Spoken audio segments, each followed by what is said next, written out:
Por eso vemos a un Abraham que obedece y hace el gesto, que claro que como padre está cuestionando, que como padre está, pero ven, algo se hace ver, que este Dios lo va a probar y él también se va a probar hacia Abraham.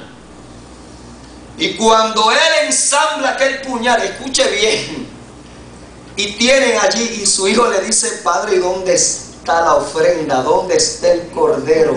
¿Qué clase de fe? Cuando él dice: subiremos, adoraremos y bajaremos. La fe era tan grande en este Dios que él decía: yo no sé si él me va a dar otro, pero yo sé que yo no bajaré solo. ¡Qué fe!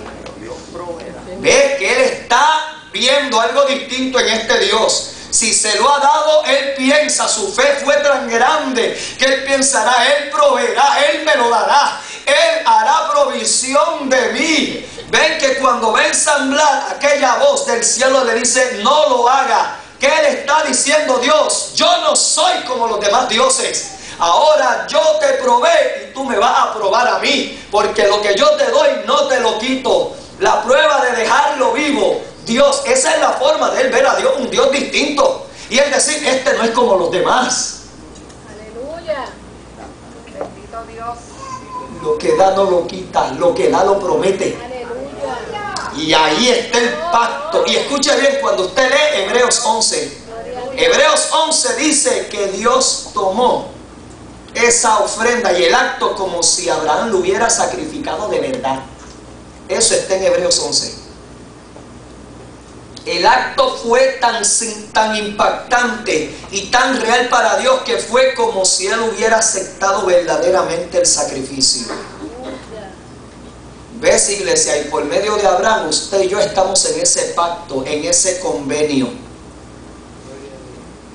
Pacto es karat veri. Dios cortó un pacto con nosotros. Y pacto es encadenarse a alguien y cenar con alguien. Eso es pacto. Ese pacto fue sellado, escrito y sellado con su palabra, confirmado con un juramento. Ese pacto, usted y yo tenemos unas especificaciones dadas con firmeza y claridad.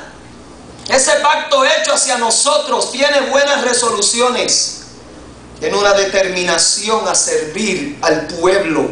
Ese pacto tiene promesas y hay seguridad en él.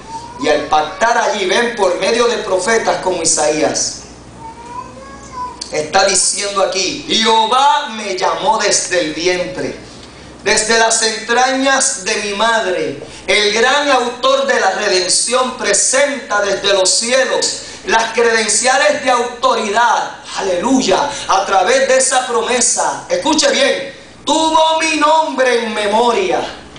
Si tuvo a Isaías, si tuvo a Jeremías, si tuvo a Abraham, a Isaac y a Jacob, usted y yo estamos en esa lista. Esta promesa aplica a usted y a mí. Dios me tuvo ya en memoria. Y en su programa celestial yo y usted estábamos en esa promesa. Y si le está diciendo a todas las costas es la isla, 100 por 35 o 112 por 39, como ya muchos dicen, estaba en esa promesa y en ese pacto. Y hoy esta promesa yo la quiero desglosar. Usted y yo somos el Israel de Dios. Usted y yo estamos, aleluya, comprometidos. Somos la beula de Dios. Estamos comprometidos con Él. Él nos llama Jefsibá. Y puso mi boca como espada aguda. Me cubrió con la sombra de su mano. Dios me ha equipado para el servicio, para luchar las batallas de Dios contra las fuerzas del mar. Dios entonces tiene un programa con nosotros para contrarrestar y trabajar en medio de las adversidades y devolver mediante su palabra la lealtad pura con Dios a los súbditos que se habían declarado a favor de Él. y me puso por saeta bruñida. Yo puedo hablar en unos minutos de los diferentes elementos de armas que se usaban en la Biblia y desde tiempos antiguos. Existía el casco o yelmo. Para la guerra Israel usaba el casco o el yelmo. Era el gorro de protección con la cual se cubría la cabeza aún hasta por debajo del cuello. Habían diferentes tipos de casco y de yelmo a través de la historia. En los diccionarios bíblicos eran tantos que el tiempo me limita para hablar de todos.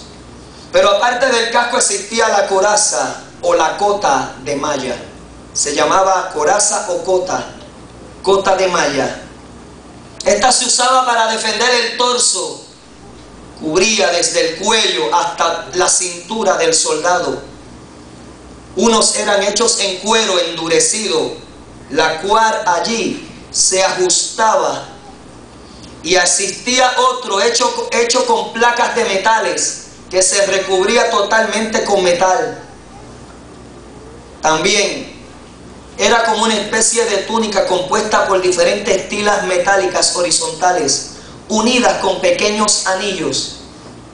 Esa era la cota o malla, y a veces se le traduce como el cosolete. Esos eran los diferentes tipos de protección para la guerra. Existía el cinto. El cinto era una correa del cual se colgaba la espada o la daga que iba en este lugar o dependiendo en esta parte de la cintura. Este estaba desprendido desde el pecho, desde el hombro, y cruzaba por todo el pecho debido al peso de la arma. Se usaba como un cinturón que cubría desde el hombro y atravesaba todo el pecho para que entonces hubiera más comodidad y no todo el peso de incomodar al soldado. Existían las helgas o helvas. Si usted ha visto el juego de soccer, de balompié, los jugadores usan un protector aquí, lo que llamamos espinillas. Eso desde tiempos bíblicos ya existía. Cubrían esa parte frontal de la pierna. Eran unas planchas de metal que cubrían la parte delantera de las piernas, desde la garganta del pie, que se conoce entonces, hasta las rodillas. Desde esta parte del tobillo hasta las rodillas estaba el escudo o adarga con el cual se cubrían. Existía la espada, la daga. Esta tenía una forma de espada, pero era más pequeña que la espada. Era de una dimensión que a veces se podía disimular guardada entre la mano o el brazo. Existía la lanza, que era una vara o asta entre 5 a 6 pies. Existía la jabalina, que era una lanza más pequeña y más reducida que la lanza. Y esta tenía en la cabeza una pieza metálica o de piedra pesada, en la cual cuando se lanzaba tomaba más velocidad. Existía el dardo, era una arma ofensiva que se arrojaba en forma de lanza también corta. Existía la honda. La honda eran 2 trazas allí de cuero largas.